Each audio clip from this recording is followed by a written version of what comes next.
people, here we are. It's Bill from the Set Rep Podcast, and joining me is Marty. That's that guy. That'd be me. And this stunning piece of meat right here. This is Julian from Enemy Spotted Studios, and we're going to talk about everything. Everything. Super excited. Yeah.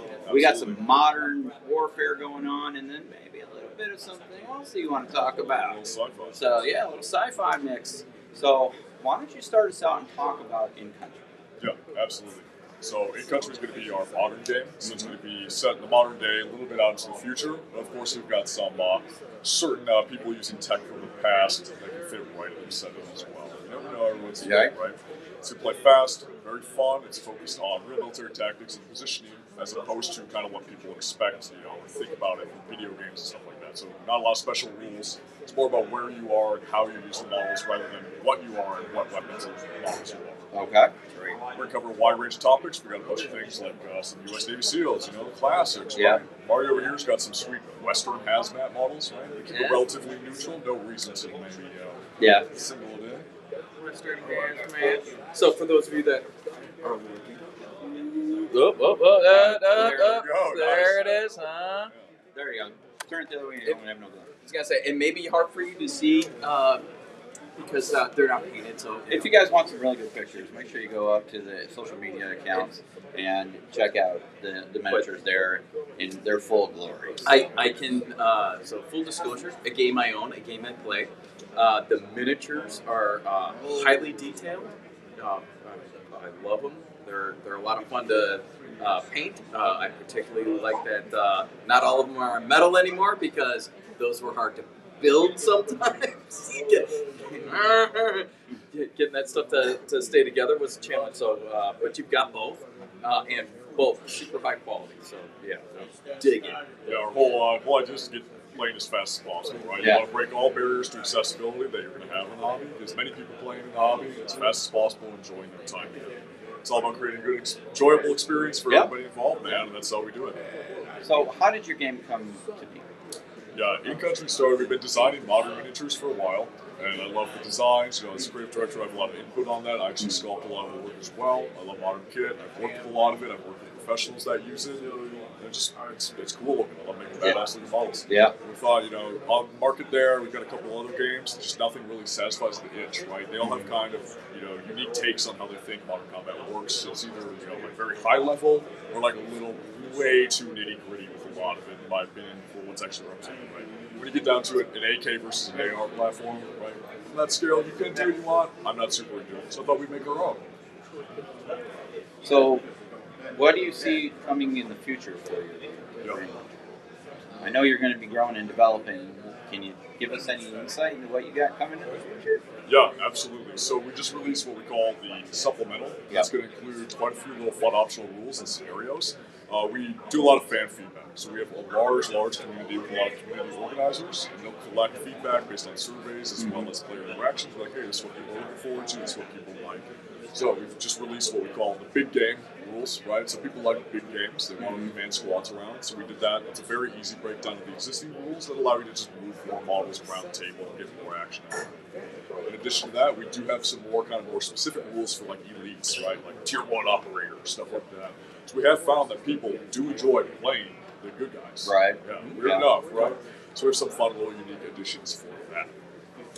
So, you talk about your supplements and whatnot. So you have In Country, the base game, if you will, but you also have Recon. Absolutely. Yeah. So maybe for those of our listeners and viewers that aren't aware, give us a little bit of what's the difference between those two rule sets? Yeah, absolutely. So In Country is we like to call In Country Core. It's going to be basically the full game in one rule. So you got everything you need, including the models, including the rules for how to use those models. It's all ready to rock in one book. It's more kind of a larger scale, right? So I'm going to go ahead and choose a team. All those models are going to move. They're going to do their one thing. Okay? It's that kind of scale. Recon is going to be individual models. You might have a group of Navy SEALs, but each one's going to be doing their own separate things. It's going to have less things like suppression, less overall morale effects. Things like that, more of a focus on getting to that right spot, using the right tactics at that time. And that's going to be our more expanding, evolving set there, because we're always releasing new profiles for it. It's intended to be like a growing collection, match play. I hate to use the term, right, but you and I can show up when we know what to bring. Right.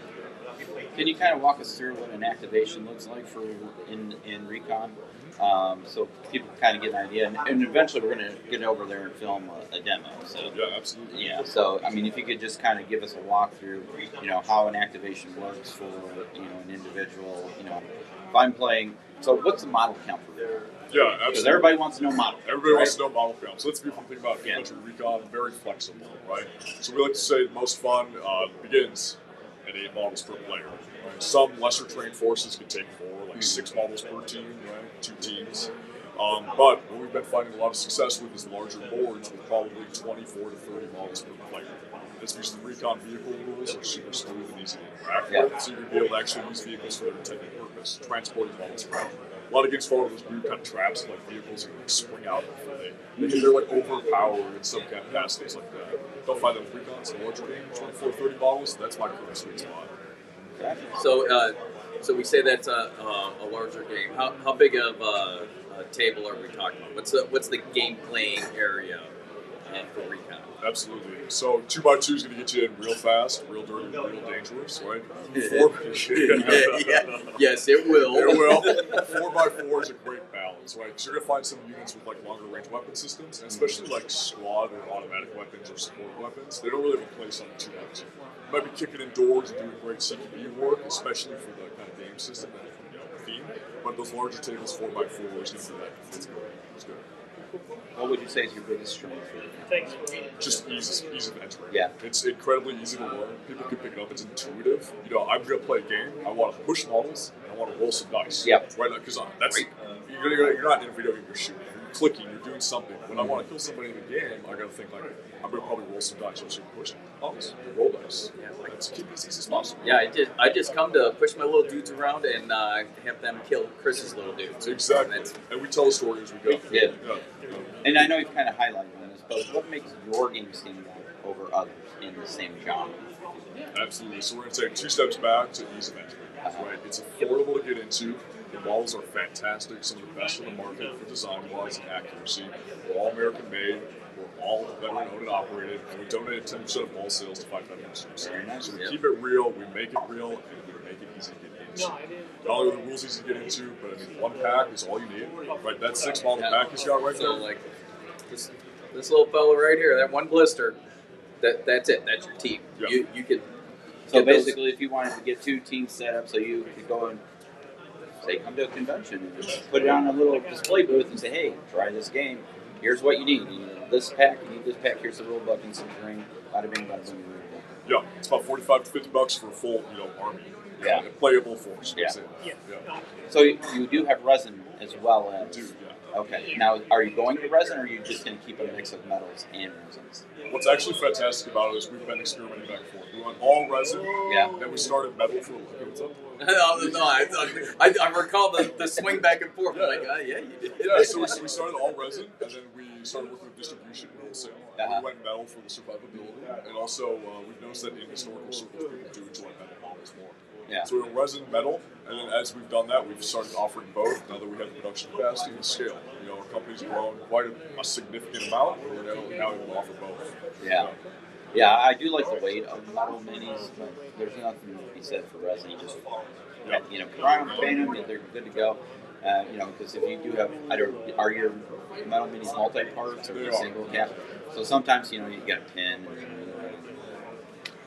It can be frustrating. But I was looking at those last night. I was over there talking to Tony, and they're beautiful. I mean, the cuts are nice. I mean, everything looks very clean and sharp. And it's nice that they know they're made. If we can thump on the chest for a moment, Americans, we don't get a lot of stuff made here anymore. So when we can, and it's to that quality, that says a lot. That a company's going to that level because it's not cheap to do. So it just shows that you invest a lot and you believe in your game. So how many factions, armies, groups do you guys offer? I know they're kind of generalistic. Yeah. There's a dev group team over there, right? That is correct. And then you have the hazmat. Is that like a generic? This is that. Some people like to. Me, I'm a collector. I like to collect everything. Yeah. So, how many factions or groups or armies, however you want to put it, do you guys offer currently, and what do you look into do in the future? Yeah, so I'm going to break down like West, East, Mid-East, and then Independent. Okay. Independent's going to be the catch-all, right? We've got some mercenaries, there's some even just security teams, like Okay. security guards, Yeah. whatever you hire on. I'd say out of the named forces, right? So I'm going to try my best here, right? So we've got some Navy guys, Step Crew, obviously, stuff like that. We have U.S. Army Rangers, of course, brand new sets actually here. Nice. We have the Russian Alpha teams, you know, whatever they are now. I don't know how they really operate anymore. We have some FSB, some more internal services from the Russians as well.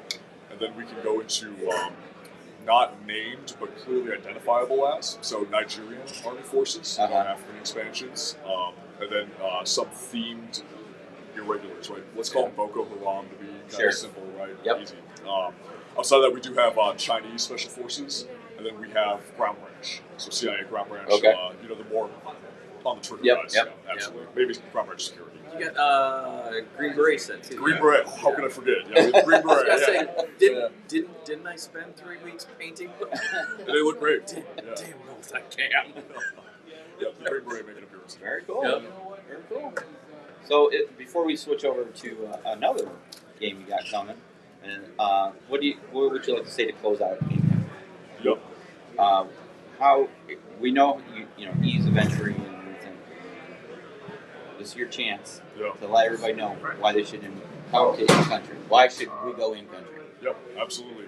So just to be point blank, in country is going to be the most affordable, the most American made. You can get the highest quality designs in modern miniatures. They're going to be the most accurate, detailed, and to the point.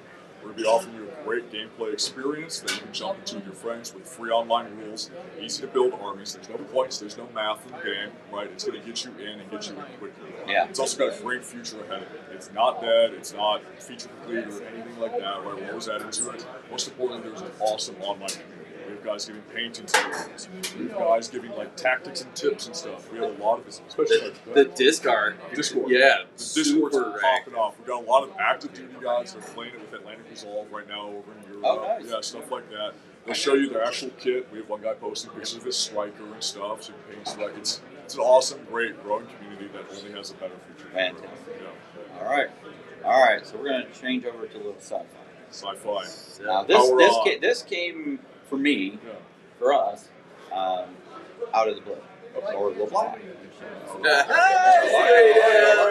So go ahead, hit us with what you got coming with this new venture.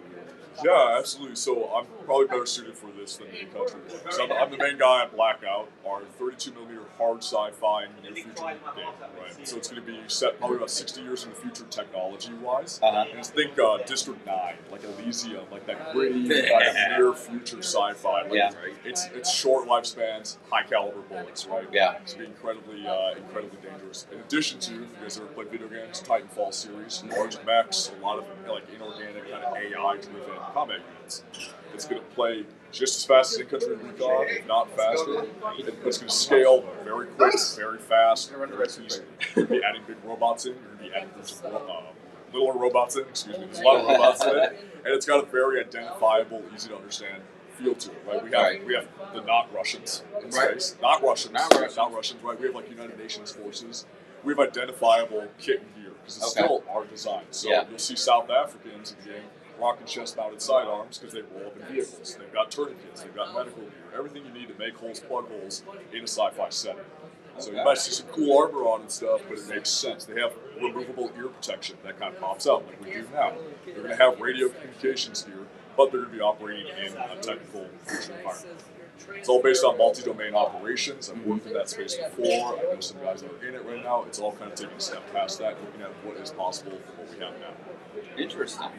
So, are we talking, because it's sci-fi space-ish, is there a zero gravity component to this at some point, or is it just mostly planetary, or is it all ground forces? Yeah. Do we fly? What do we got? You know, is there Starship Troopers?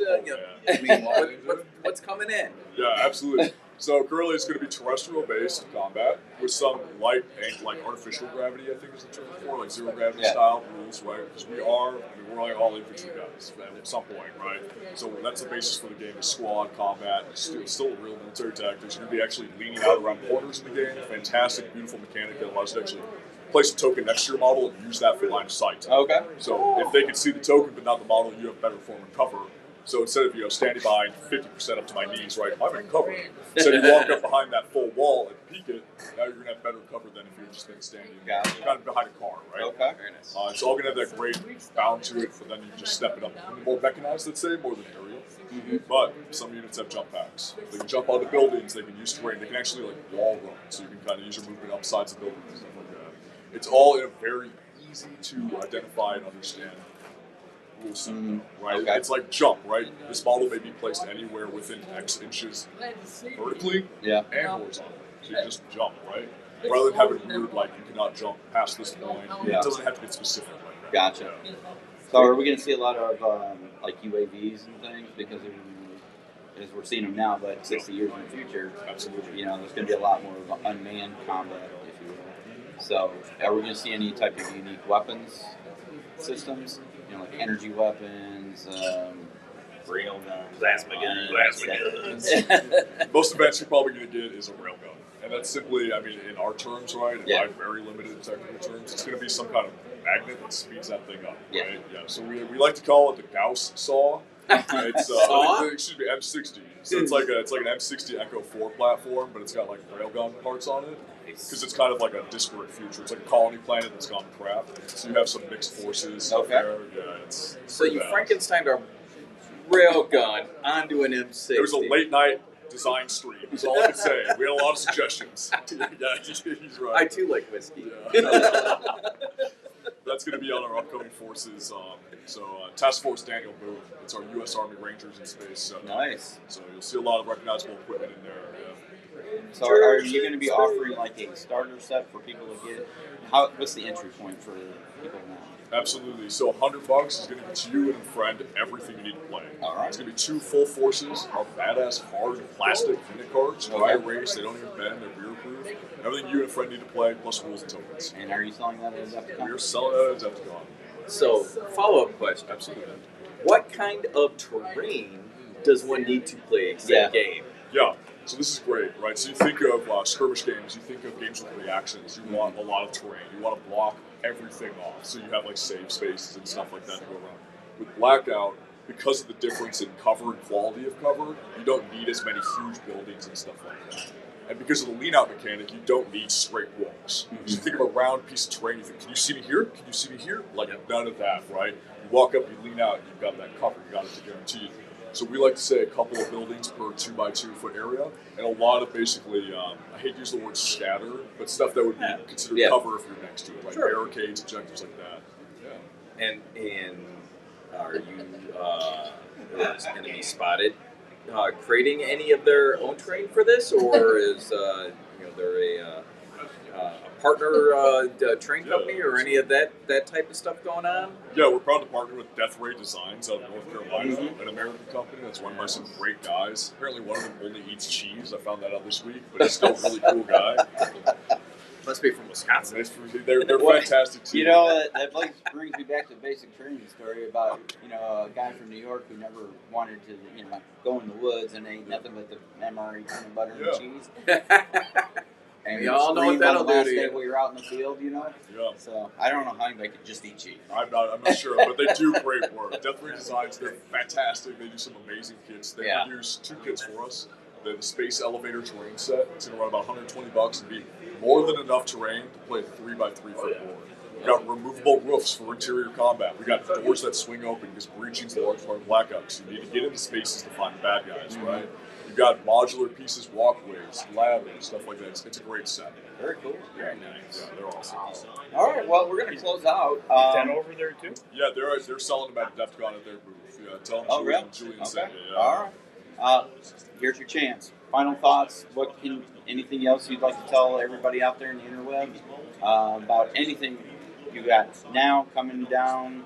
What does the world need to know about Enemy Spotted Studios that you can share with us, and then some sort of exclusive thing that you can't share with anyone else, but you're going to give us anyway. Yeah, absolutely, man. Yeah.